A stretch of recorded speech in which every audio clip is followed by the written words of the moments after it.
কোশ্চেনটা আমাদের এসেছে WBJEE 2022 সাল, আর এই সেম টাইপের কোশ্চেন আমাদের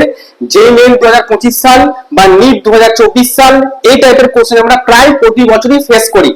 কোশ্চেনটা নিয়ম একই রকম থাকে। জাস্ট দেখো কেমন করে সলিউশনটা করছি। z সমান বলা আছে a to the power 4 b to the power 1/3 c d to the power 3/2 del z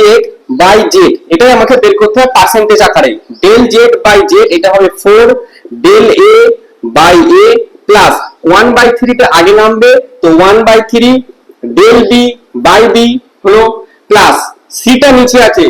কোনো অসুবিধা নাই, এর মাথায় কত আছে 1, তাহলে শুধু হবে এখানে del c by c plus কত আছে 3/2 মাথায়, তাহলে 3/2 ডেল d বাই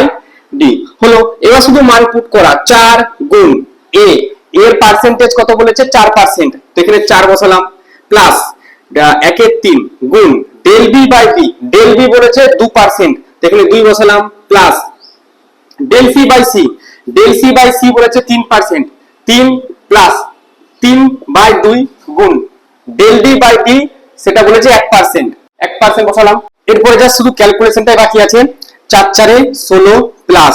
2/3 প্লাস এখানে আছে 3 প্লাস 3/2, তাহলে 16 আর 3 দুটোতে হয় 19 প্লাস 2/3 আর 3/2, এদিকে লসাগু করে নিচ্ছি, 2/3 প্লাস 3/2, 3 দুগুণে 6 লসাগু, 3 দুগুণে 6, 2 দুগুণে 4 প্লাস 2 3 6, তাহলে 9, 9 আর 4 13, 13/6, তাহলে এখানে হলো 13/6। এবার জাস্ট আবার একটা লসাগু করলাম, 6 9 54, 4 হাতে 5, 6 6 1 কে 6 আর 5 এ 11, 114 প্লাস 13, এটা যদি যোগ করো তাহলে 4 আর 3 এ 7, 1 আর 1 এ 2, 127, তাহলে 127/6 এটা পার্সেন্টেজ আসবে, এটা হলো উত্তর। প্রত্যেকটা অপশনে 127 আছে, শুধু নিচেরটা একটু চেঞ্জ হয়ে গেছে।